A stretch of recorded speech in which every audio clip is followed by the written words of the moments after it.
Don't throw away your old razor. Instead of spending money on new blades, use this trick. The blades in razors are the most important part, as they determine the quality of the shave. Over time and with use, the blades become dull.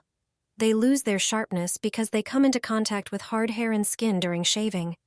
This leads to a less comfortable shave and skin irritation. For this trick, you'll need a dishwashing sponge. Take one with a rough side. Make sure the sponge is clean and dry. Place the razor with the blades facing the rough side of the sponge. Move it from bottom to top. This motion is key because the blades should not cut into the sponge material.